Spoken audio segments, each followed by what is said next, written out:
We are discussing from a very, very important scripture, the life manual, the magical book. Very few people have experienced this magic, the magic of Bhagavad Gita. And His Divine Grace, A.C. Bhaktivedanta Swami Srila Prabhupada, the founder Acharya of ISKCON, he helped us to understand the glory of this particular scripture by spreading it all around the world. Because we are used to copying, right? So when Westerners started reading, we'll also start doing that. So next Saturday, I'm supposed to address a corporate crowd going to their premises. So I was just realizing that how MNCs are also coming up forward to hear something from Bhagavad Gita. Yes. All glories to Srila Prabhupada, who helped us to understand the lost wealth. Today's session is going to be a bit heavy and almost like a tight slap on the face. Because literally what we have lost is really something very, very major and very painful. The treasure of India, the treasure of Vedic culture. So let's discuss. I'll take you all through this journey, what we had and what we have lost. Deen Mandu Bro. Volume increase कीजिए उसका. ये aux cable का.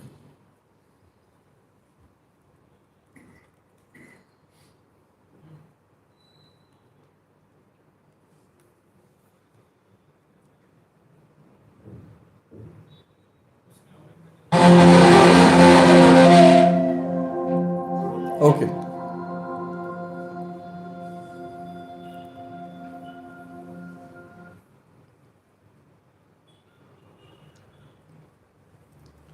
Let's start with the glories of the Vedic scriptures. I would like to start with a very important shloka from Bhagavad Gita, chapter 15, shloka 15. Let's recite this. Sarvasya chaham hridhi sannivishto mattah smritir jnanam apohanam cha vedaisya sarvairahame vedyo Vedanta krit vedavit eva chaham. Someone read the translation.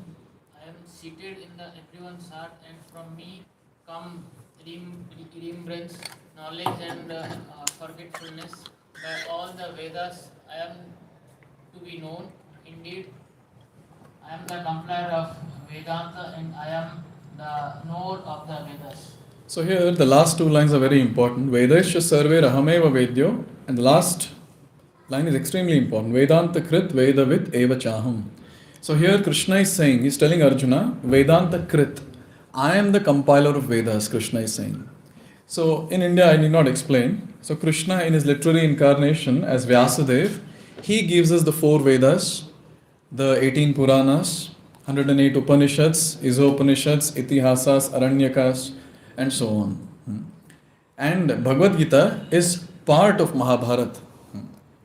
I'll tell you all sometime in some session why it was kept in between, or why this particular thing was on the battlefield of Kurukshetra. So he has given us, and to be very frank, everything is there in the Vedic scriptures. You talk about any department in this entire world, any field of knowledge in this world, you will find that in the Vedic scriptures. Some of it I would like to display here. Surgery.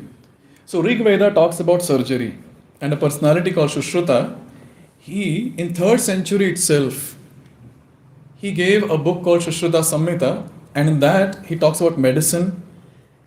He was the personality who spoke and did the first plastic surgery, dentistry, gynecology, cataract surgery, etc. This was 800 BC. I'm talking about that era. So it is not something new. And also in his particular book, which has documented from the Rig Veda, he gives more than 120 surgical instruments, the medical surgical instruments, and which are very much matching with the current instrument that the doctors are using. Ayurveda, I don't think I need to describe Ayurveda. Everyone, including allopathy doctors, are turning towards Ayurveda. So in our community, we have some doctors, so we were just speaking to them. So when you're ill, which medicines do you take? Allopathy? He said, no, Ayurveda. There is no side effects. And you can just go on taking it. And it nourishes your entire body, not just that part. So when my throat got very bad last year, for 4 months I had no voice. It was paining a lot when I used to speak. So I had gone to the doctor. The medicines that they were giving was almost like my throat will come out. Some steroids and this and that, whatnot. And then one allopathy doctor suggested go for Ayurveda. I said okay, go for it. Where is it given? In Atharva Veda. So Ayurveda is a part, of Atharva Veda. And in fact, now the market is booming. Ayurvedic market is booming like anything. Kerala is known for the Ayurvedic medicines, and lots of medicines are getting exported to the outside world. And people are switching to that. Mathematics. So in the appendix, hope everyone knows the appendix of a book. So in the appendix of Atharva Veda, we have got mathematics. And huge things are given, in this particular thing. For some few of things which I would like to mention here. So Aryabhatta in 6th century, he gave us the zero, the unknown x, which made our life miserable. The value of pi, he was that personality who gave. And then in 7th century, Brahmagupta, he gave us square roots, cube roots, finite difference interpolation. You remember something we memorized sometime and we just vomited somehow. Pascal's triangle. All the coders here you might be knowing Pascal's triangle. So Varaha Mihira, in 6th century he gave that. I was just going through some articles now before coming to the session. So Pythagoras theorem. It's really amazing to know, in 800 BC, an Indian named Baudhayana, he gave Pythagoras theorem. But then he never took it as a patent, or he never filed a patent. And then Pythagoras himself comes at 570 BC. So almost I think after the death of this personality, the Baudhayan, then this personality comes and then he takes it from here and then he gives its name. And today we call it as Pythagoras theorem. And then Fibonacci series, Fibonacci, whatever you call it as, Fibonacci series. So again, it is named on the person who got it, Fibonacci. But again, a very nice thing, an Indian named Hemachandra in 1150. In 1150, he gave this Fibonacci series, and then Fibonacci comes when? In 1202. And then he gives Fibonacci. It is so nice to know that how Indians have done it first, but then they were least bothered to file a patent. And then the foreigners come and then, Arey maine kiya. Chor gaye ke sab. And our mathematicians, you see, they're so amazing. So he is one of them, Srinivas Ramanujan. So I was invited to one's college to give a talk on his anniversary or something. I was not knowing who this person is, to be very frank, I confess. So that day when they were called me that so-and-so person's anniversary is there, so we are inviting you, please give a talk on that. Then I googled about him and I found this particular thing. He says, an equation for me has no meaning unless it expresses a thought of God. A very, very great mathematician he is, very great mathematician. Physics. Again, this is very nice to note that most of the physics is revealed in Rig Veda. Theory of atom. Yes. You remember everyone, physics? How we struggled with the atom and molecules, and then in that electrons and protons and the neutrons and nucleus के अंदर भी बहुत कुछ भरा हुआ था. Yes. So Maharshi Kand, he gave the theory of atom. It was not Dalton. Maharshi Kand gave it in 2nd century. And after many, many centuries, Dalton comes and then he gives the theory of atom. Quantum physics. So we have Satyendra Nath Bose who gave that. And then gravitational theory. Only when an apple fell on someone's head and then, it fell down. Gravitational theory. And it was already there, given by Brahmagupta. Solar eclipse and the structure of solar system. All this is given in pictorial form in the Rig Veda. Isn't that giving goosebumps? This is called as Vaimanika Shastra. So one of my students who was aeronautic, doing aeronautic engineering, so when I went to meet him, he was studying something from this and some textbook where these things were given. And I was really amazed to see that how Our scriptures talk about the airplanes which can actually fly, and there are Westerners who have tried and tested these structures, and literally it flies. Hmm. And the degraded version of this is what we have currently, which we book tickets 2,000, no, 5,000, 6,000. And then if you want extra leg space, then you have to pay extra. Yes. So the airplanes which are mentioned in the Vedic scriptures, they are huge, like palaces. You can go around and have nice time when you're traveling. This is Vaimanika Shastra. Yogasanas. So 5,000 years back, on the battlefield of Kurukshetra, Krishna gave Bhagavad Gita. 6th chapter of Bhagavad Gita talks about Ashtanga Yoga. Ashtanga means 8 elements or 8 angas, limbs of yoga system. So out of that, Yama, Niyama, Asana, the third one called Asana, fourth one is Pranayama. So currently what the yoga schools are teaching around, Hatha Yoga, Power Yoga, whatever they call it as, they're teaching only 2 of them. Yes?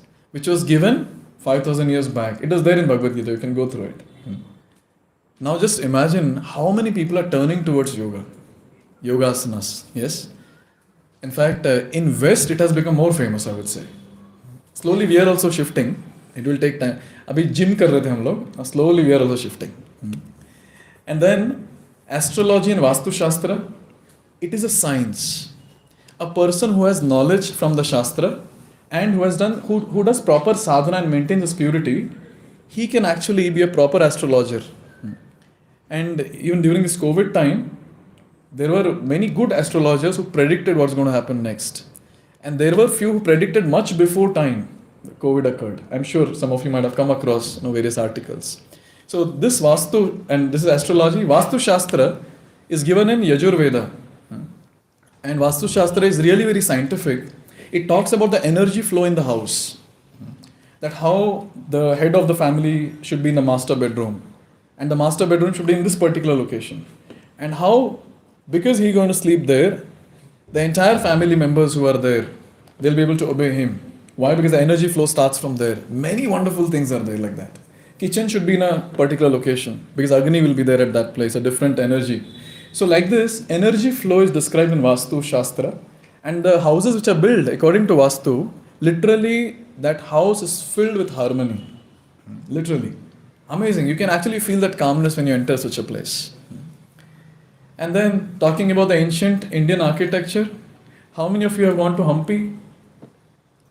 1, 2, 3, 4, 5, 6. Oh, others should visit. Amazing architecture.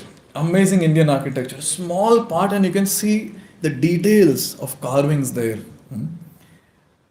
A small video I would like to play here. It's a video of how the temples were carved, how the temples were made in the ancient times.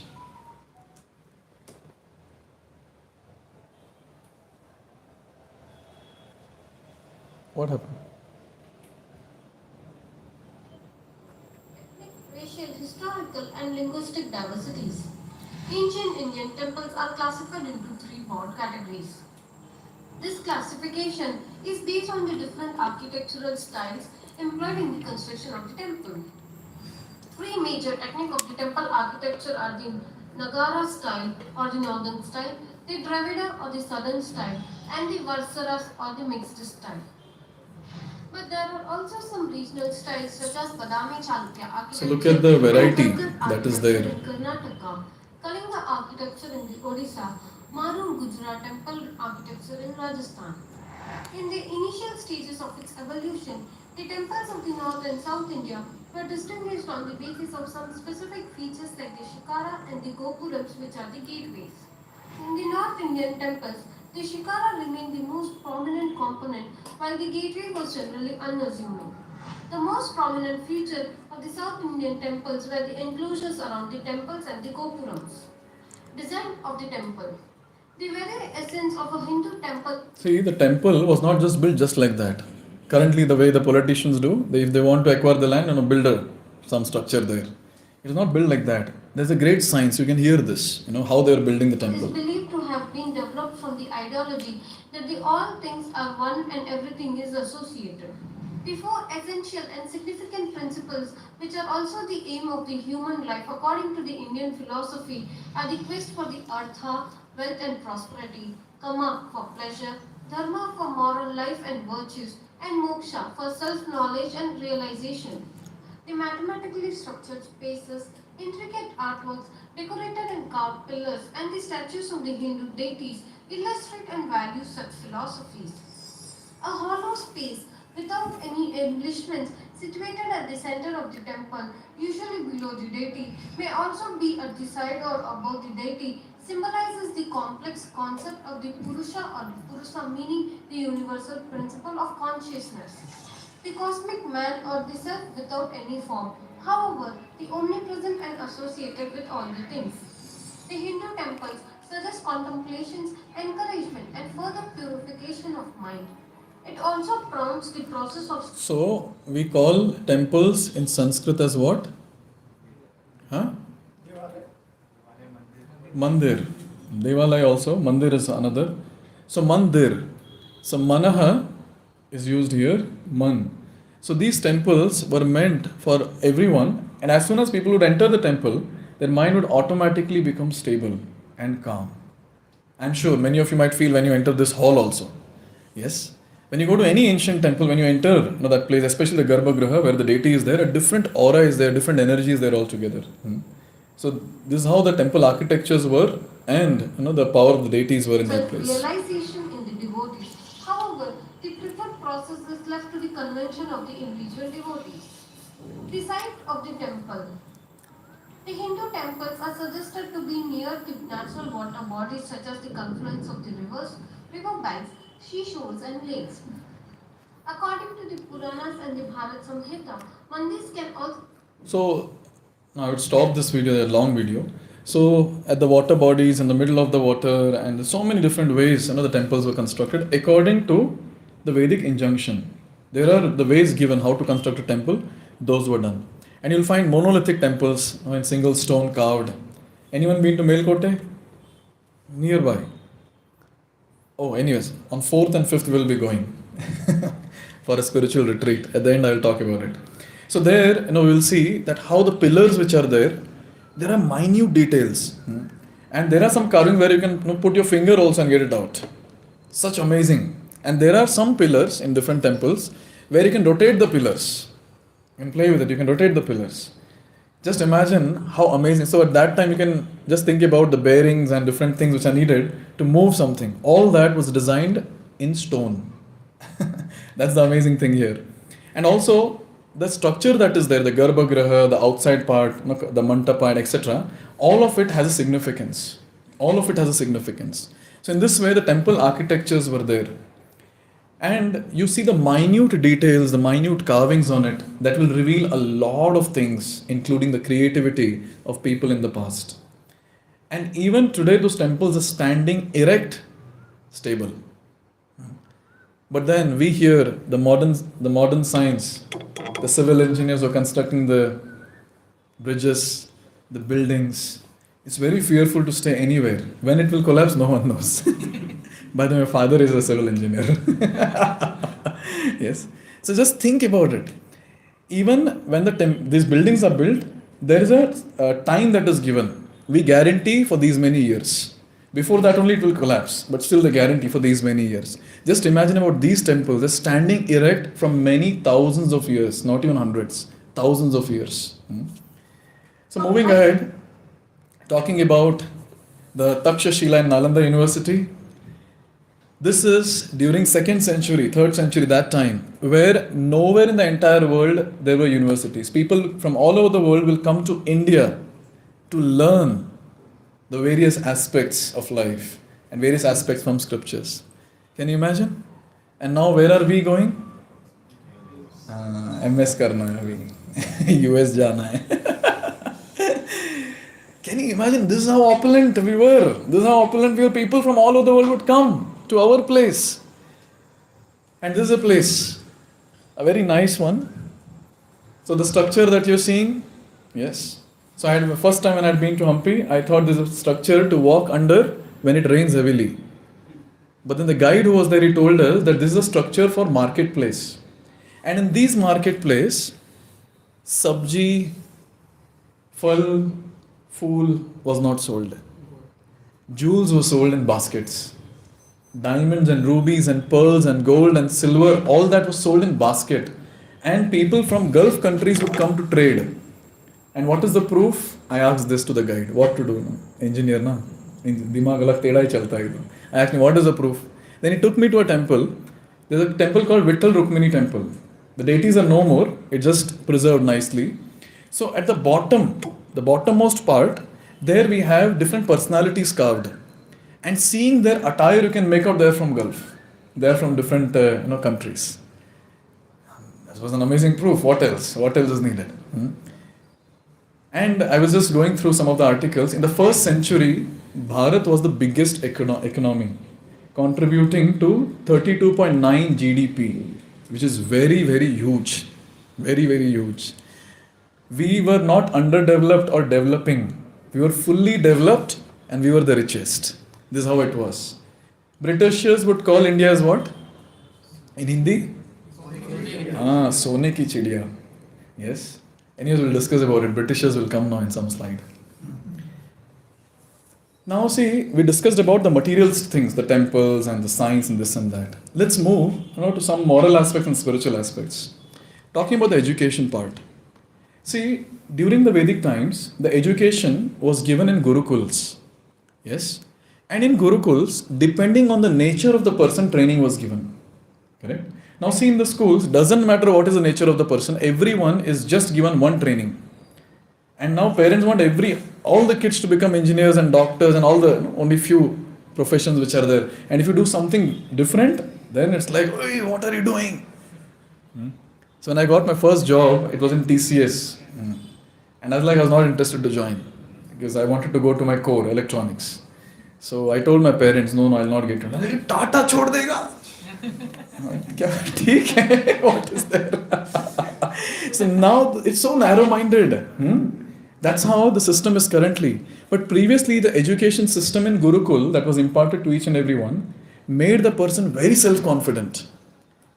And the ones who are Brahmanas, the ones who can work with intelligence, reading scriptures and all, they were encouraged in that field. The ones who are Kshatriyas, the ones who can fight, do administration, diplomacy, they were trained in that. And when it comes to Vaishyas, the business class, they were trained in that.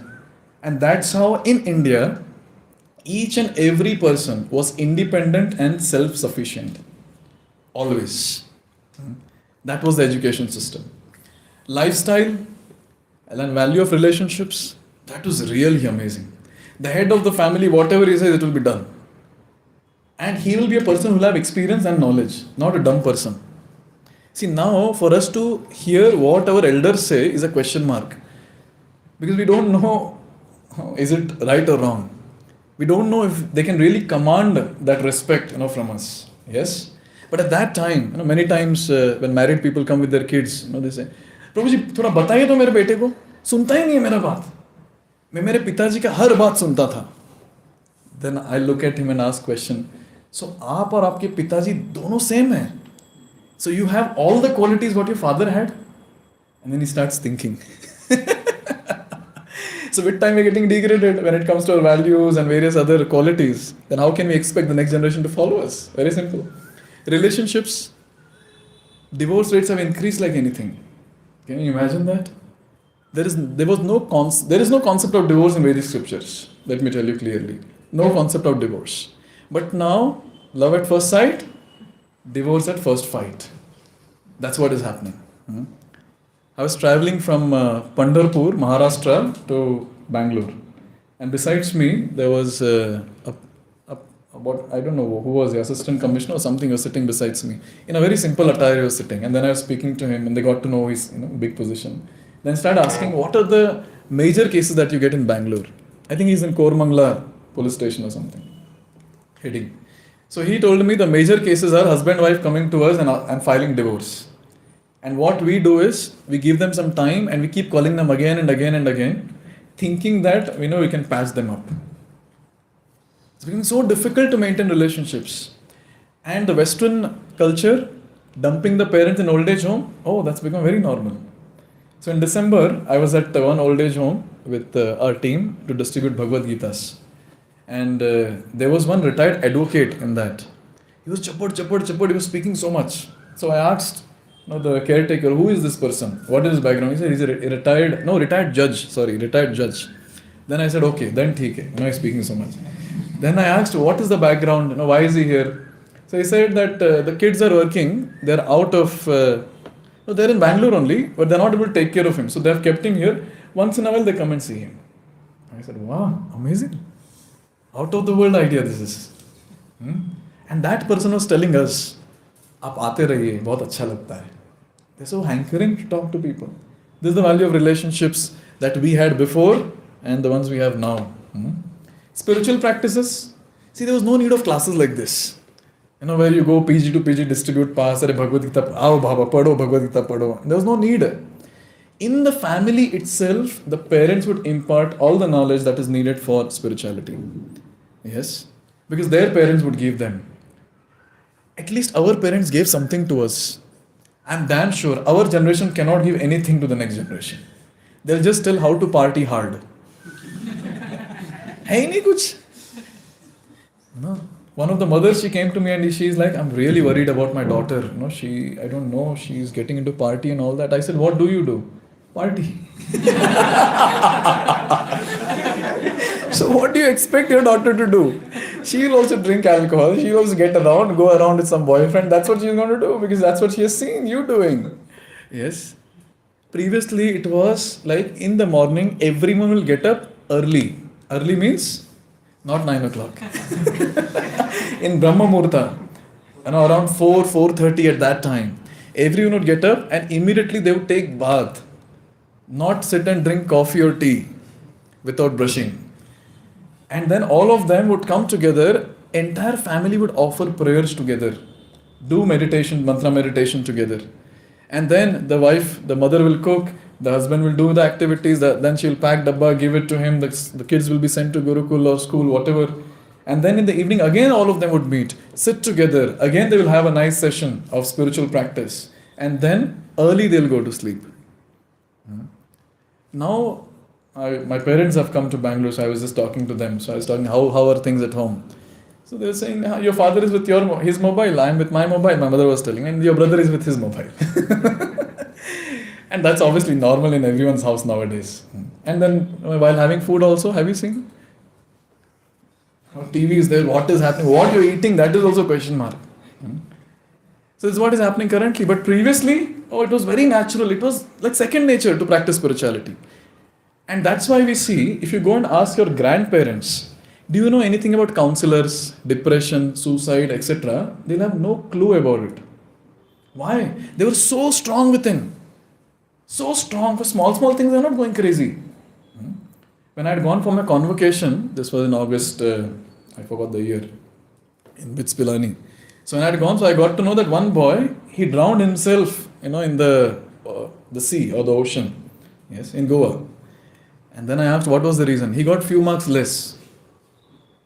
And khatam. Where is that inner strength? And one boy had come here. From Hyderabad he had come, and somehow he met me, and then he got my contact. He came here, same that gift shop we were sitting. And he was crying. And I said, what happened? Tell no. I said, what happened? Chhod ke chali gayi. College student. Final year, he's supposed to attend his interviews and he has missed that because that girl is here, studying in nearby college. And then he has come all the way from there, missing his interviews and all that, and he's here crying in front of me. He's saying, मैं सोच रहा हूँ मैं suicide कर लूँगा. कर ले बाबा. Anyways, useless people are not needed on this planet. Anyways, on a serious note, the point that I'm trying to make is there is no inner strength. People don't understand what should be the priority in life. Since all boys are here, I can make a statement. See, always we hear the word Devdas. We'll never hear Devdasi, even in the movies also. Yes. So normally the male category which are there, so they're very much committed. They're very much committed to the opposite gender. So even when breakup happens, they're like, no, they'll wait. जैसे एक train चली गई, they're waiting, नहीं ये train फिर से आएगी. But the other class, the other gender is like, कोई बात नहीं, दूसरा ट्रेन आ गया, चलो निकल जाते हैं. Now this I'm telling after a lot of counseling. I was trying to explain them, अरे छोड़ो हो गया दूसरा ट्रेन पकड़ो नहीं नहीं वो ट्रेन आएगी फिर से आएगी. Anyways, I just deviated from the point, but I'm again trying to make this point. Since spiritual practices were very, very normal at that time, people are very strong within, and these small things, hardly it would matter. Even if the entire business collapses, even if everyone in the family dies, people were not depressed. They were not destroyed in their consciousness. They were all strong and they were ready to move forward, from whatever situation they were in. But now moving forward is becoming very, very, very difficult because that same thing is not there. So the question now is, where has this wealth gone? So much of wealth we had when it comes to on the material platform, when it comes to different fields, when it comes to our own lifestyle, when it comes to our own skills and qualities, when it comes to our inner strength, where has it gone? This is what we'll discuss now for next half an hour. We had many people who came contributed, in our country. Our country has been the most tolerant one. Mughals came, very, very unintelligent people. They couldn't understand what is the basis of our strength. Never they could understand. They ruled almost for 600 years or so. What they did was, forcefully, they started feeling, because morning and evening people would go to temple. And they were thinking, conquering these people is very difficult. They are so self-satisfied. So how to do it? And max to max they could estimate was, these temples might be the source of their strength. Let's break it. So wherever you go in India, you'll find temples have been broken. It feels very painful. After attending Gita class, when you go and see those temples, literally feel that pain.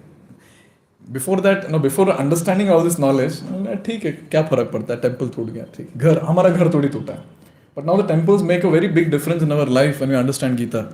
And when you see those temples and different deities broken, hands are not there, legs are not there, it feels a lot of pain. So they did this, and they forcefully converted people into their own faith. And they looted like anything. So there's a person called Muhammad Qazi. He was just looting. So he went to Nagarkoti, and there he looted, the different numbers which are there, 7 lakhs of golden dinars. So all these are different units, months, 700 months of gold and silver plates, etc., etc. And then in Mathura, among the temples of Mathura were found 5 golden idols whose eyes were 2 rubies valued at 50,000 dinar. You can go and search the conversion. And there is another idol or deity that they found with a sapphire ring weighted 400 miskal. 1 miskal is 2 kg. You can imagine the ring, how big it would be. And they found a deity, if suppose that is melted, it is 456 kg pure gold. Can you imagine? Somnath temple was looted multiple times by Muhammad Qazi. And in the first time when he looted, 2 crores of dirhams of gold, silver and gems from the temple. Again he came and again he looted. Again he found the same. Like that multiple times he did, and multiple times he got so much. Yes. And another personality.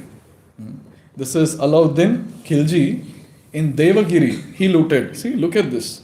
2400 kilos of gold, 4000 kilos of silver, 28 kilos of pearls. Kilo सुना है ना, kilo gold kilo में. समझ रहे हैं ना, kilo में बात चल रहा है इधर. They did all this. They looted literally like anything, left, right, center. All the temples they looted. Some temples were not very intelligent. They couldn't find the hidden doors where they were. Yes. So they couldn't go to those temples, but most of the temples they looted. One very, very painful incident which I would like to narrate here, which happened in Sri Rangam in 1323. So there were 12,000 devotees who assembled in Sri Rangam temple. And it was a great festival that was happening. Ranganath was there, and there was a nice festival that was going on. And a personality whose name was names are also difficult, Ulugh Khan. So Ulugh Khan, he came to that place with a mood to again loot the place. Yes. Now what happened is, the priest who was there, he shifted the deities to another place. He shifted all the treasure to another place. This person came and he became so angry he couldn't find anything there.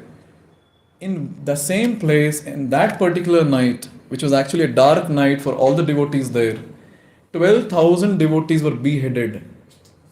in that place. 12,000. Have you ever heard about this history? This will not come up anytime. Hardly few who read some books regarding the history of these temples, you might get to know. But then, media will never put this forward. Contribution, let's go to contribution of Britishers. Mughals just did all this nonsense forcefully. But Britishers were very intelligent. They analyzed. See, when Britishers came, every single Indian was independent. There were barter systems going on. They would grow, they would have field, they would have cows, and they were self-sufficient.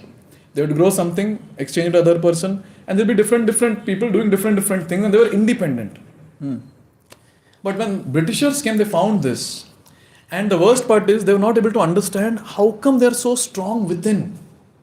How come? We are not able to shake them at all. How come? And then they understood that this is not from the temples. Because if temples are broken, how come still they are strong? They understood it is from their Vedic background. Because they're strongly rooted in Vedic scriptures and their spiritual practices. They could find out this. And one important thing that they found out was all the Vedic scriptures which these people are reading and deriving strength from are in Sanskrit language.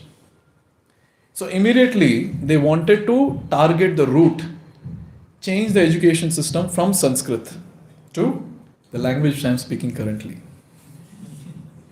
And they employed Indologists. Indologists are the ones who study the language and who can give any sort of interpretation. Alexander Tuff, he established Scottish College. Even today it is there, by the way, in Kolkata. And it was the headquarters for what? Against Hinduism or against the Vedic scriptures. William Jones, he mastered 16 Indian languages. And he said, my mission is to undermine people's faith in the authorities of Vedas. See, because the strength was coming from the Vedic scriptures and their practices. If suppose the faith is only removed, practice will not happen. If the practice does not happen, then we can easily conquer these people and make them slaves. And then H.H. Wilson, he gave an idea to British government. He said that give a lot of awards, several £1,000 for best refutation against Hindu religion. So people who are following Hindu religion or Vedic scriptures, they should come up with refutation. Then they will get rewards. So slowly and steadily degradation started. Max Muller came and he said, he studied and became a scholar in Sanskrit. For what? Just to give wrong interpretation to the Vedic text. See, the entire propaganda was, we have something better to give you. What you're doing is out of fashion. It's all waste. I have a video to show regarding the Sanskrit language, how great it is. Just hear this. It's from a news channel. Why it is paused again and again? Upanishads as they are and pass it on to the next generation. Now, latest researchers have unraveled this mystery and named the phenomenon as Sanskrit effect. Here's a Doordarshan News exclusive report on Sanskrit effect. Take a look.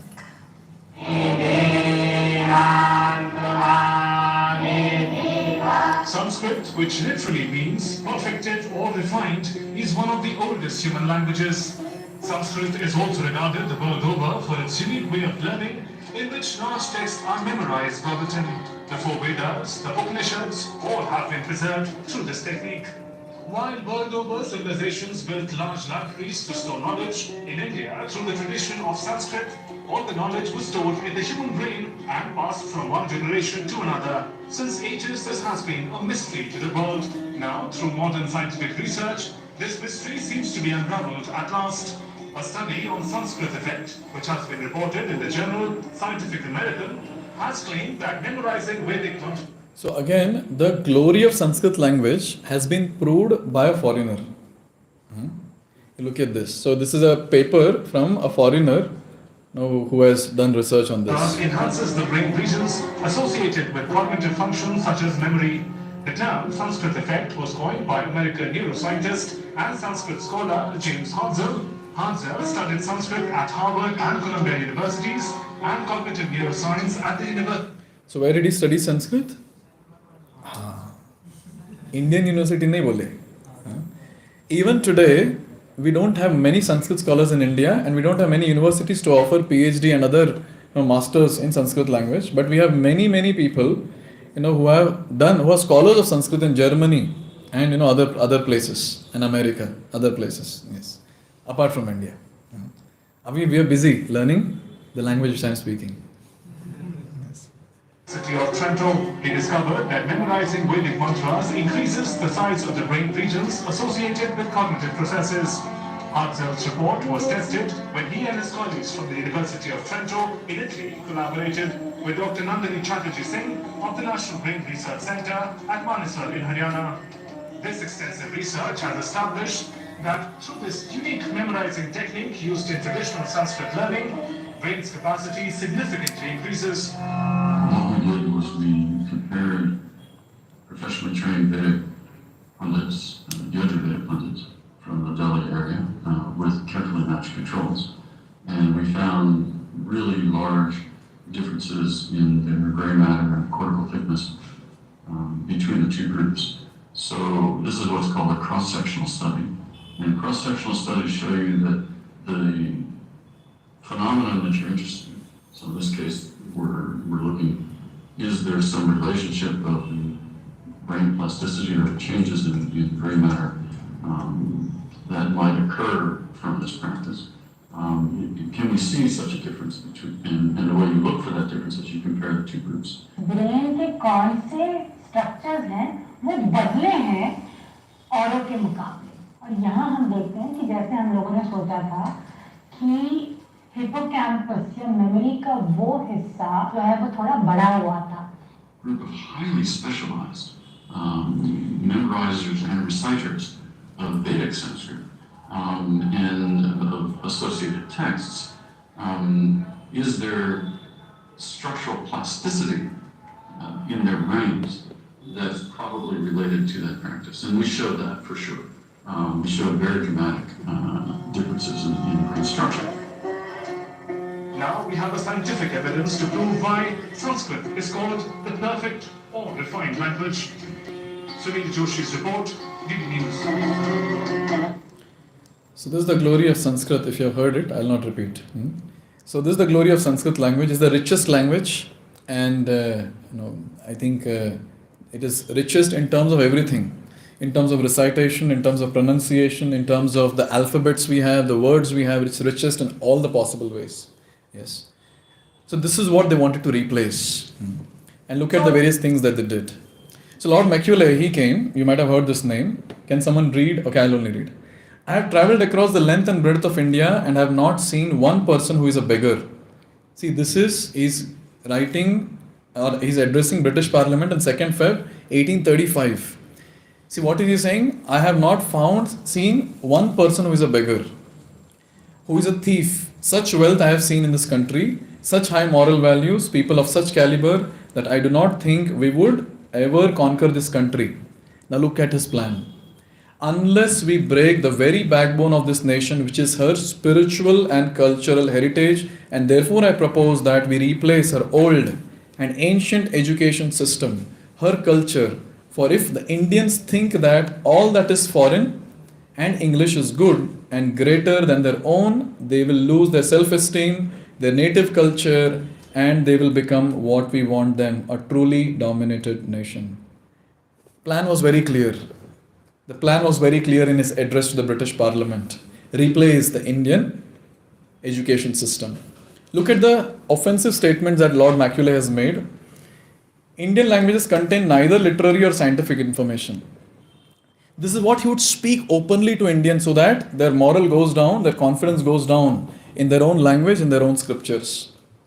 Indians are poor and rude. They should be enriched by our help. Surely now Indians have become poor and rude because of whatever Western effect that we have in our country. A single shelf of European libraries more than all the Indian literatures put together. This is a fake statement. I can prove it. See, the more ancient Western literature, that is Iliad and Odyssey. So they have got 60,000 lines. And just consider Mahabharata. It has got 2 lakh lines in it. So there is no question of, I'm just taking one scripture. Like that, if you take Ramayana, You take Bhagavad Gita and you take other Puranas, no, gone. Yes. But then he would make all these statements just to put us down. All the works of Sanskrit and Vedas is just fiction of imagination. This was the major contribution of Lord Macaulay in our country. And all the historical Vedic texts put together has less knowledge than that of primary schools of England. This is what he said. See, when we educated people come together, when we talk about Mahabharata, when we talk about Ramayana, what do we call it as? Mythology. Mythology. Yes? This is what we call it as. Now, I wanted to know, I knew the meaning. The people who were speaking, I wanted to know meaning from them. So what do you mean by mythology? So at that time, they were like, Ramayana, Mahabharata. What is Ramayana, Mahabharata? Mythology. And then when I explained them the meaning, and they were like, oh, this is what is the meaning? Myth means something that has not happened ever. It is false. This is what it means, myth. Baseless. This is what it means, myth. And we are calling Mahabharata, Ramayana, others as myth.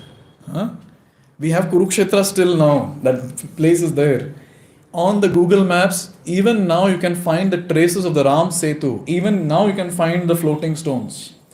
The Dwarka that is submerged in the ocean, yes, that is discovered, and also the various remnants which are there, those are exactly matching with the descriptions given in the Mahabharata. Exactly matching. So where is the question of mythology? You go to Vrindavan, Mathura, still the places are there where Lord Krishna performed his pastimes. Where is it mythology?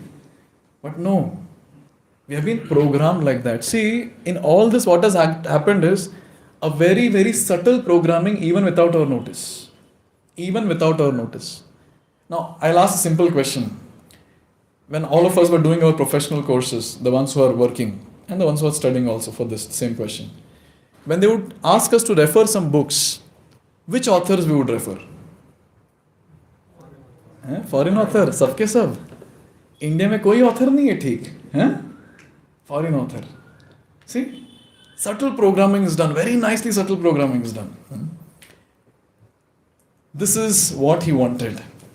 We must educate Indians in English so that we create a class of people who are Indian in blood and color, but English in taste, opinions, morals, and intellect.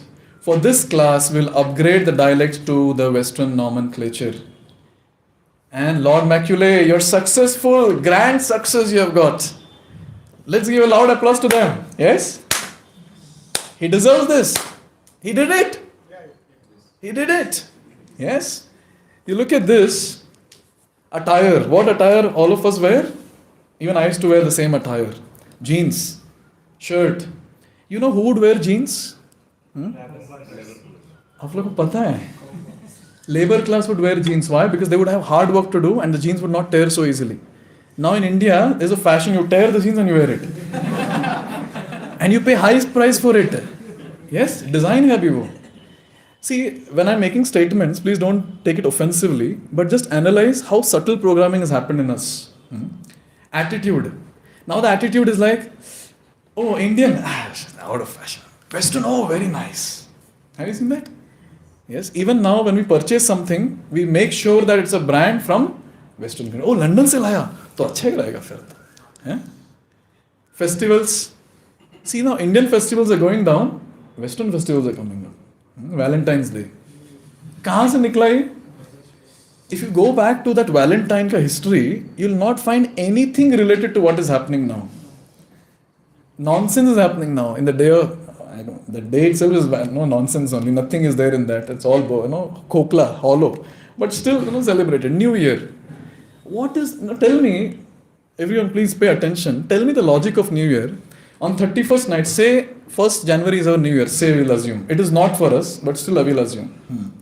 31st night, nicely people drink and eat and they're awake at night till 2 o'clock, etc. And the day when your year is going to start, you're sleeping till noon. And some people vomit getting up morning. I don't know what sort of New Year start this is.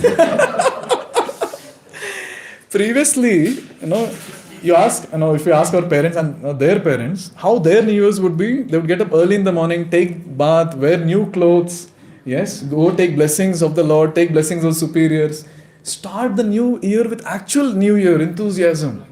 अभी तो एकदम मतलब पूरा first week of that January first week is full hangover. अरे नहीं अभी mood नहीं है, अभी नहीं करना. Nonsense. This is what is happening. I can go on this festivals also. Aspiration. अभी तो पता नहीं वेस्ट में क्या रखा है, इधर पैसा नहीं है क्या?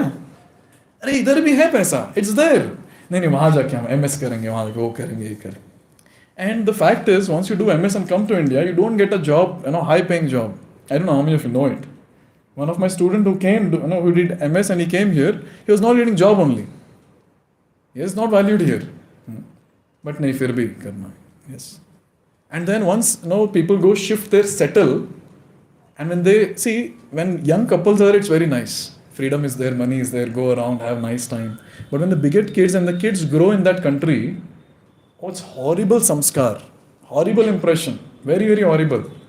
They want to be independent and they don't want to listen to parents and then give me my money and etc., etc., etc. Food. Someone said it. One of the speaker, he says, pizza, pasta, narak ka rasta. See, in these Western countries, I was asking one of my friend there, what people normally eat. Then he started, naming very healthy food stuff. Then I said, what about pizza, burger? Oh, that only poor people eat. And here we see, aaj pizza khane jayenge. And there's a plan that is made. Yes, and you see small kids, forget about us. Small kids are subtly programmed. And if parents ask, what do you want? Pizza, burger. Yes. So in this way, subtle, मतलब इतना programming हुआ, इतना programming कि छोटा बच्चा बोल रहा है कि I want to eat this. And lifestyle. अपना, have you seen our lifestyle? We have become nocturnal. अभी हमारी दुनिया रात को चलती है. At least now, at least the ones who are working, for you have no option. If you have a day shift, you have to get up. But for during college time, I still remember back in the hostel days, पता नहीं क्या हो जाता था, it will be very shant till evening 9 o'clock. 9 o'clock होते एकदम धूम धड़ाका चालू, all lights on and huge music on. Yes. And with this concept of night shift, बापरे. I would have never done night shift in my life, would have got one. Get lost, I don't want your job. But करना पड़ता है, क्या करे? Yes. They put us in such a way. Because we have become their slaves. This is what our education system has done. See, again, it's a very subtle programming. Right from childhood, what do parents train the kids saying? You have to get into a good college. And then after that, you have to earn money by what? By getting into a good company. And what is this company all about? An MNC. Yes. Can you see how subtly the parents are programmed? They program their kids. And all of us, right from childhood, have been trained like that. नहीं क्या करना है, यही करना है. अभी इसके अलावा कुछ करेंगे तो पेरेंट्स लाइक नहीं it's not safe. You go work here only. You be a slave in the MNC, no problem. No problem. Yes. Literally they are controlling us. I'm sorry I'm making these statements, but still, as a sadhu I have to speak what is the truth. So this is a very, very important point to note. This is what has happened with us. We have been subtly programmed. What Mughals couldn't do in 600 years, what Britishers couldn't do in 300 years, media has done it in 50 years. Some of the things I would like to highlight here. There are many, many serials nowadays which have come. There is one of the famous one, Radha Krishna serial. There's Har Har Mahadev and so many things. See, there is something which is very, very important to note. I would request all of you to pay attention. Nowadays, people take knowledge from these serials. People come to me and ask questions also. Prabhuji, Radha Krishna serial में ऐसे हुआ था, कैसे हो गया? मतलब question is almost like, Prabhuji, Mahabharat में ये verse दिया है, तो how to understand this? वैसा, Radha Krishna serial में ये scene हुआ, how to understand this? Now, only thing that happens in these serials is not about giving knowledge. It's only entertainment, and entertainment. Let me tell you some of the facts from this particular serial which I heard. I don't watch all this. I heard it from other devotees. So firstly, our worshipable deities have been made jokers. This is the fact in all these serials. Anything people are ready to do for their TRP, for earning more money. Now see, anyone knows when did Krishna leave Vrindavan to go to Mathura? Anyone knows? That's what the serial says. 16 years. No, abhi tak, I don't think he has gone out. I don't know if he has gone out. According to Shastra, Krishna left Vrindavan at the age of 11. And he killed Kans at that time. Now in this serial, Krishna is already 16. Still he is there with Srimati Radharani doing various pastimes. Kans is still alive. And there are various different things, which are given. Jo kabhi hua nahi. So normally what would happen in Vrindavan is the demons would come, they would trouble all the Vrindavan Vasis. Srimati Radharani would not be part of that. In this serial, to create that thing, extra masala, only Radharani will be in trouble. And Krishna would come like a hero and just rescue her. Yes, the Bollywood effect is given here. See, for us, when you go deeper in Krishna consciousness, you'll understand how offensive this is. You know what we're doing? We are not presenting the facts as it is. At least previously, the Ramanand Sagar, etc., they had nice serials which presented facts. But now, it's all about so much of masala in that, so much of masala, that the facts have been hidden. Very, very strongly hidden. And people feel this is the source of knowledge. This is the source of knowledge, this is what they feel. See, in the entire pastime of Radha and Krishna and Rukmini has never met with Srimati Radharani as such. And in this particular serial, they show that Radharani is teaching how to cook kheer to Rukmini.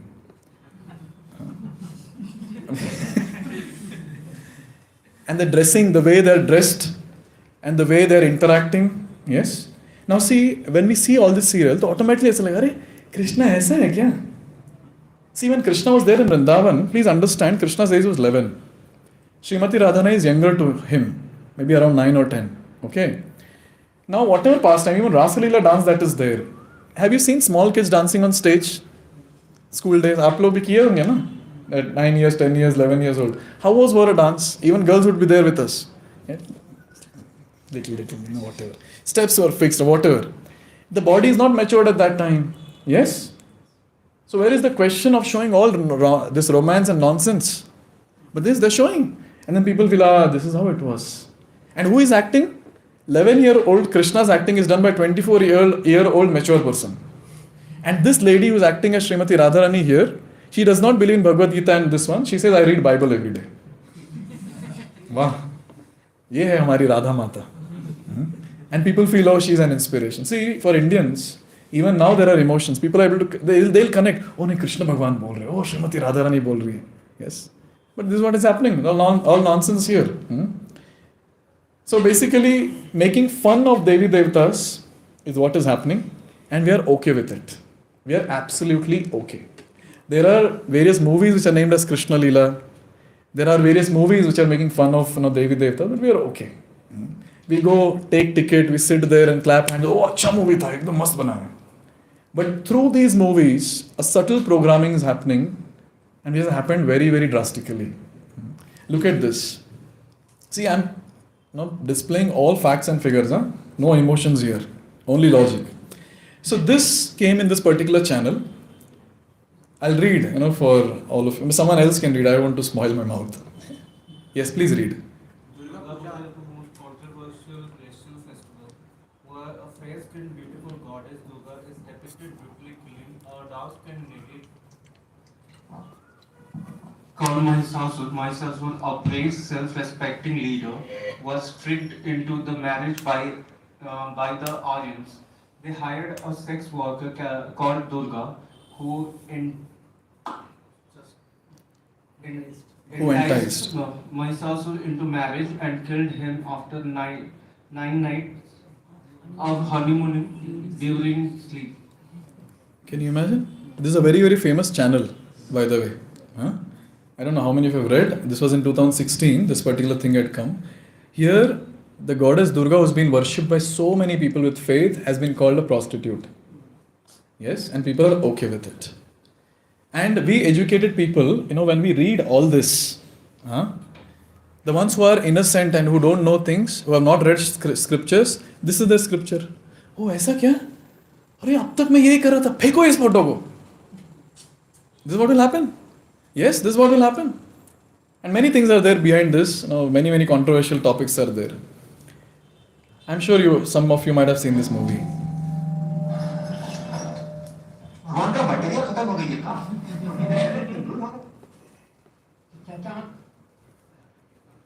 What is happening? अरे भैया ऐसे battery battery नहीं पड़ती तो कब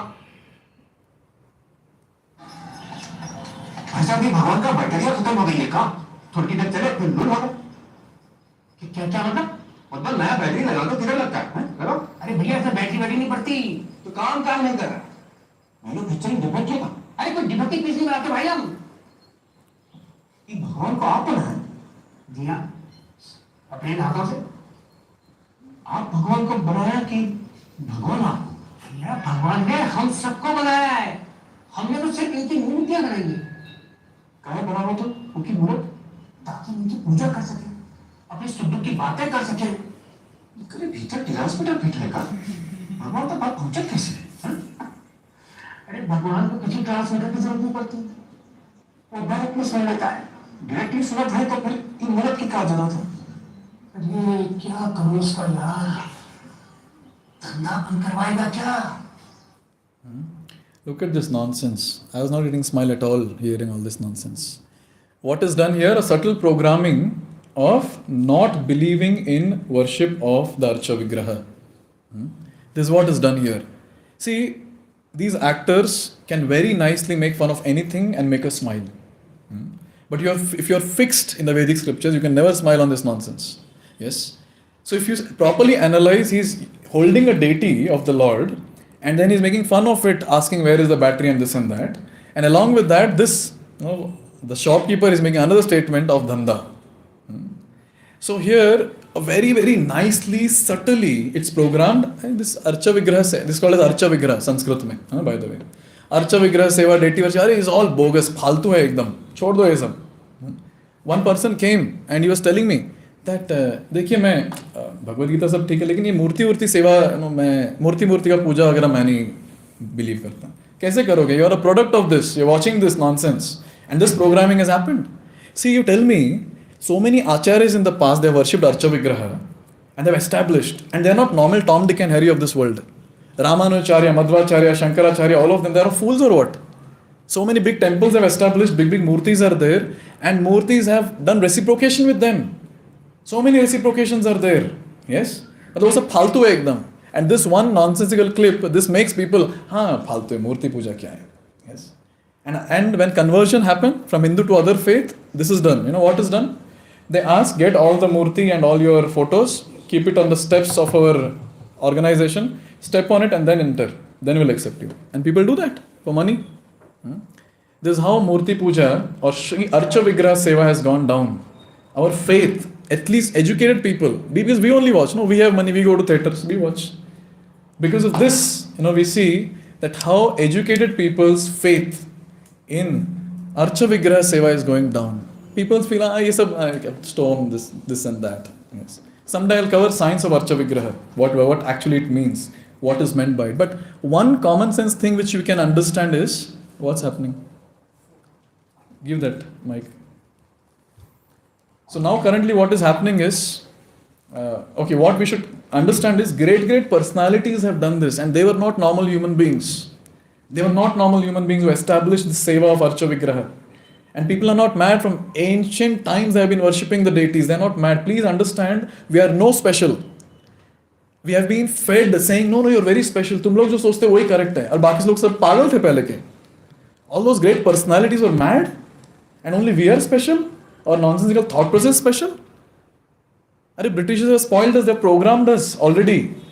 Sanskrit तो चला गया. You know currently how Sanskrit is learnt? We need a table. English ka alphabets and one side we need Sanskrit. Bhavatah, on to you, and you memorize like that. Arey, Sanskrit is an independent language. Why do you need English for it? But it's needed now. Root se nikal diya na abhi. It is needed. Simple. One more movie. Yes? मैंने बोला ठीक है ये भी करके देख लेते तमिलनाडु में पहुंच गया मंदिर दूध का लोटा ये लंबी लाइन सब के सब हाथ में लोटा पकड़ के खड़े हुए थे मैंने सोचा अंदर जरूर कोई दूध पीने वाला होगा वरना ये सब तरफ गधे थोड़ी है जैसा लोटा पकड़ के लाइन में खड़े मेरा नंबर है मैं अंदर गया अंदर कोई नहीं था दूध पीने वाला कोई बीच में वो काला पत्थर पड़ा हुआ उसे कहते हैं दूध. See, in this, if you see the tilak of this person, firstly he's made a joker here, but this tilak that is there is the tilak of Sri Vaishnavas. In Tirupati, you'll find this tilak. People wear this tilak. But look at in this movie, ekdam khule aam. This tilak has been put and made fun of this person. I don't know what he spoke or whatever, but I can see the tilak and fun is made of that tilak. हाँ शिवलिंग पड़ा हुआ है और वो पत्थर में वो पत्थर दूध So in this particular thing, I was getting so many questions on this movie when it came. So many questions people are posting. At that time I was doing e-counseling. Mails were coming. So I watched this movie and I had to watch this. Fast forward I did and watched what is there. So in this particular thing, that when he's there on the court and he's debating, many things he has told. Firstly, misinterpreted Bhagavad Gita. I don't know if we get time someday we'll discuss all that. But this particular incident I would like to highlight. He's saying, why waste milk on Shivlinga? And then he said, there's so many poor people outside.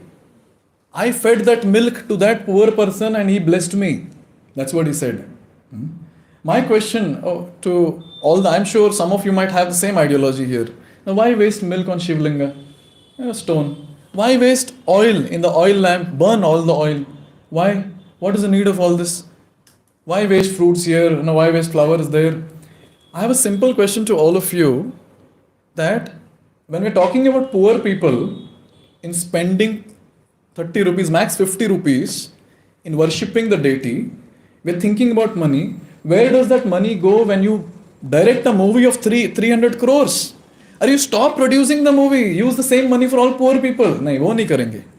And for us as common people, how much money we pay to go to theatres to watch this movie? Yes, 300, 500,000 depending on which seats you want. Yes.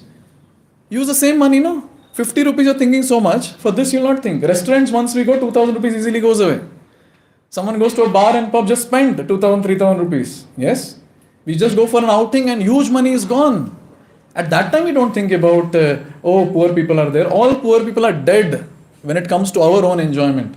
But as soon as building a temple comes into picture, offering something to the deity comes into picture of hardly some, less than 100 rupees, no, poor people are there existing. This is called as duplicity. We are living a duplicit life.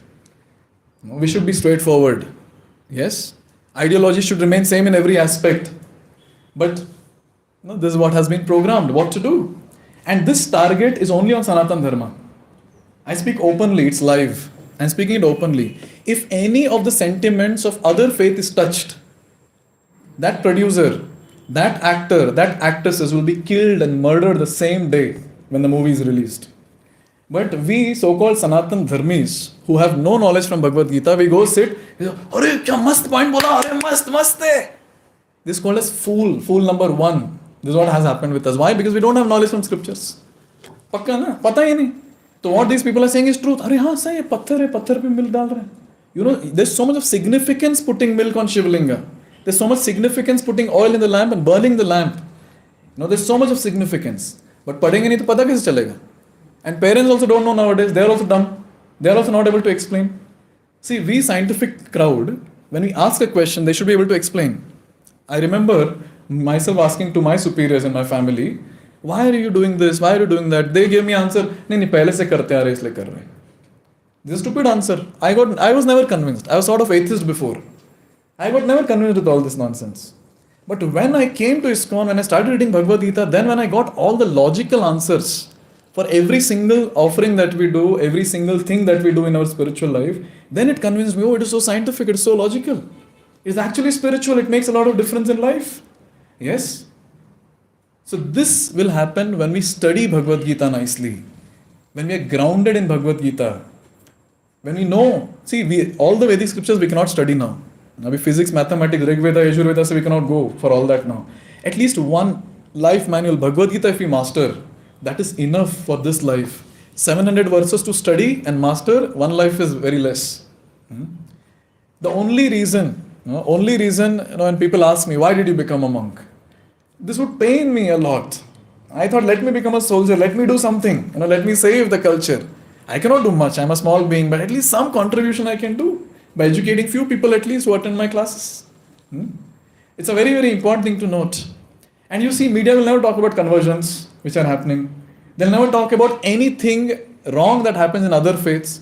But as soon as something happens, you see that thing when a female was not allowed in Sabrimala, what happened? Huge chaos. But females are not allowed in various other places also where of different faiths. That is not posted. Yes. This is called as hiding things and revealing some things and subtly programming.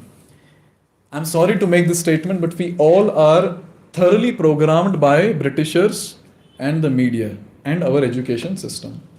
I'm sorry. But yes, that is what is the thing.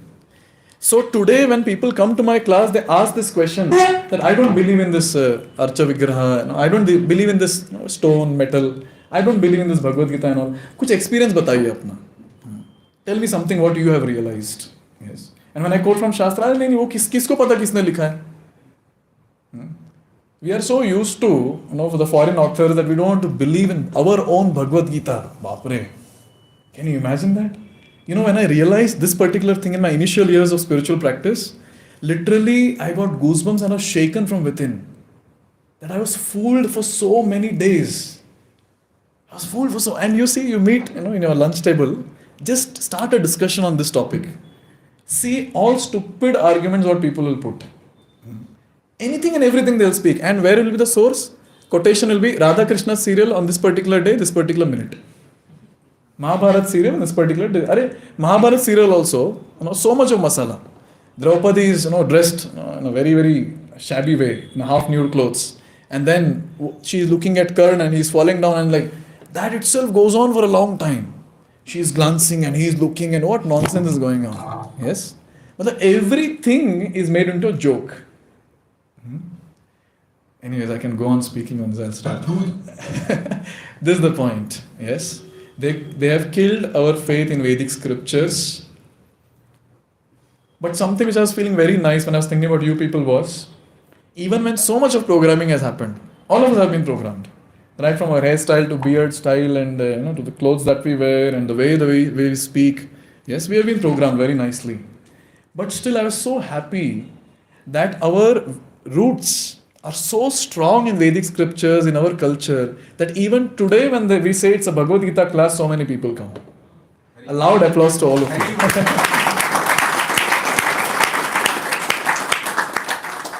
I was very happy because when I was making this PPT, I was feeling very sad. But when I thought about all of you, I was feeling very, very happy. Very, very happy.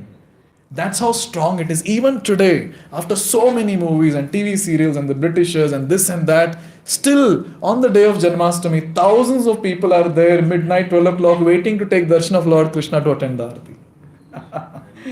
Yes, still people go to Vrindavan, still people go to Haridwar, still this is there. But you know what?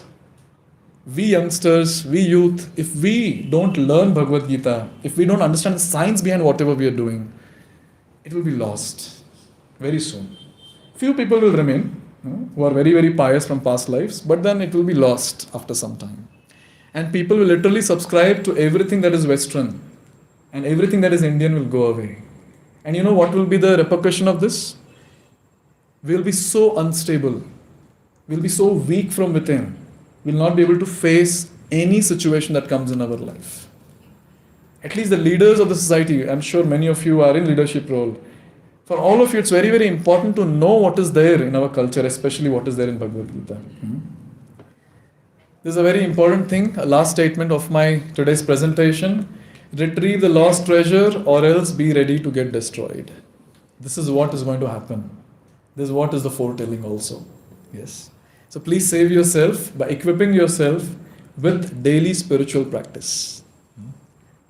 And please forgive me if I offended anyone. I just tried to present as it is, whatever is there, and I'm sure everything was logical. I didn't speak from my emotions. I never said I think. I said this is what is the fact. Yes. Any questions? डरो मत, मैं कुछ नहीं करूँगा. Now I'm pacified. Question and suggestion I have. Why not to go? With the Sanskrit slokas. I think we all can read the Devanagari, right? Yeah. So next time let's go for the Sanskrit slokas. Because I get confused sometimes. CA is ka hai ki cha hai? I'll put both of it because not everyone, especially in South India, what I understand is people are not thorough with Devanagari. That's okay. Yeah, means we can have Tamil or whatever, but yeah, again, like commonly we have accepted English, right? No, that's okay. We can, okay, another thing I would like to tell. So one devotee was sharing. that Britishers went all over the world and they preached in English, just so that our dear Srila Prabhupada can go around and preach Bhagavad Gita in English. So let's use the same language and slap them back. We can do that. Yes. Any questions? Yes.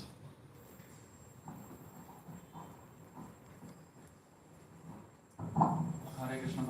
Yes. So since we were talking like we are not seeing this Indian culture and we are moving more to Western, but a general tendency of people is like people used to believe or follow the one who are achievers and who have done something in life. Correct. So right now there are more Western people who are achievers and who are not following this, but they are achieving something. So our generation is migrating towards it. Correct. I got like there was Ford example you gave, he is following these practices, but they are very minimal these people. Absolutely, yes. So why is so? If people are following, why that Bhagavad Gita followers are not high achievers? Like, No, it's not like Bhagavad Gita followers are not high achievers. We have very, very few of them who are following Bhagavad Gita. That is the problem now. Yes, that is the problem now. It's not that everyone is reading Bhagavad Gita and major crowd is reading Bhagavad Gita or following Bhagavad Gita and they're not achievers. It's not like that. There are very few who are there, and with time the number is going very, very down. When see in your PG so many people stay. Yes, when our volunteers went for registration, people are saying I don't believe in this. Means they don't want to open their minds at all. They call themselves scientific. People call themselves as scientific. What is science? I always say this. We have aim, apparatus, yes, procedure, observation, conclusion. Say aim, Bhagavad Gita works or not. Apparatus, Bhagavad Gita. Procedure, read it, implement in your life. Observe the transformation in your life and then give the conclusion. But now people call themselves as scientific and they have aim and they have only conclusion. Bhagavad Gita works or not, it doesn't work. Yes? And they call themselves scientific. They're actually blind followers. So majority have become like that. See, why are we holding all this? See, these sessions, if I start charging, I can charge like anything. Yeah, easily. But then we wanted to just give this knowledge for free so that people like you all who are well-to-do, in your career, when you go ahead in your life, you can preach about it. Yes? So even when I go to give class to college students or corporate, this BITS Pilani title, and my other designations in the past, that helps. People say, okay, he is not a waste fellow, okay, he has done something in his life. Yes. Now just imagine when you people become really in good position, CEOs and whatever, entrepreneurs or whatever it is. When you speak, people will believe. So now, the thing is, a spiritual revolution is needed. Without a spiritual revolution, what you said, that is going to happen. And that is already happening, that will become more and more rampant. Now there is a spiritual revolution needed by all those people who are educated, all those people who are very well to do in the society. Not in terms of just money, in terms of the skills and capacities also. Yes. So it's a time of spiritual revolution, this is what I would say. And like there are people who are not spiritually active and yet they are achieving. Why so? That's okay. That is just a material skill. This particular thing I'll answer in the next class. We'll be speaking about karma session. So there this thing will be very clear. And one more question, like we were talking about that video scene and Sanatana Dharma, that it is only depicting Sanatana Dharma. In that movie, like every dharma was depicted. But you see properly the movie, yes, there is no sensitive points of other faiths touched. No, like You can for see. Christianity they told about candles, for Muslim they told about chadar and every. But they didn't point towards a personality there. They just talked about a procedure or something. But here they're literally calling the Archa Vigraha as a stone. Very clear. See, this is how, see, you're not able to make out also. Yes, this is how it is. This is how it is. That's what they're doing. And you see, you can again watch the movie if you want and see how subtly the Sanatana Dharma is pointed more as compared to the others. They cannot. If they point more, they'll be killed. They cannot. In that movie, Shiva, besides Shiva, Lord Shiva, one person is running. So that scene is also. That PK Sports. See, Lord Shiva has been made in PK movie. Lord Shiva has made a Joker there. Yeah. I didn't see the movie, but I saw a clip. See? And they have one thing like we give our hairs and that hair has been traded in a business. This, ask me in the next session. I'll give a scientific reason for this. Yeah. See, every ritual has got a science behind Thanks. on the spiritual platform. Please ask. Whenever we have a particular session, please ask. I'll answer. If I don't know, I'll get back from my seniors. Okay, this is the last question. Then we'll do mantra meditation, and then we'll dance, and then we'll have prasad. हाँ बोलिए. प्रभु जी, मेरा question ये है कि जैसे हम worshipping start करते हैं, चैंटिंग स्टार्ट करते हैं, तो जब हमारे हृदय में भी जब भगवत प्रेम धीरे धीरे मतलब ग्रो होता है, तो जब उसके बाद भगवान हमें रेसिप्रोकेट करते हैं, तो वो हम कैसे समझ सकते हैं और वो इस चीज़ों को हम कैसे ले सकते हैं? देखिए, सिंपल रेसिप्रोकेशन ये है कि आप यहाँ बैठकर सुन रहे हैं भागवत कथा. सिंपल रेसिप्रोकेशन ये है कि हम हर दिन मंत्रा मेडिटेशन कर पा रहे हैं, क्योंकि ये कोई आम बात नहीं है. माला पकड़कर महामंत्र जपना कोई आम बात नहीं है. बहुत सारे लोग नहीं कर पाते इस चीज़ को. तो अगर ये हम कर पा रहे, this is the biggest reciprocation that is happening. ऐसे एक्सपेक्ट करना कि अभी भगवान की मूर्ति हिलेगी, पीछे से लाइट आएगा, हमारे अंदर से लाइट आएगा, that's all foolishness at the start. Maybe in future, when we are enlightened souls, when our vision becomes spiritual, we'll be able to witness many things of this world which common people cannot see. That is later. That we will see later. But as of now, the important thing is our reciprocation from the Lord is we're able to chant every day. We're able to come in the association like this. Why only these many? There's so many people out. I think around 300 plus people have registered. And I see less than 100 people sitting here. Close to 100 people sitting here. Yes? Why? It's a reciprocation.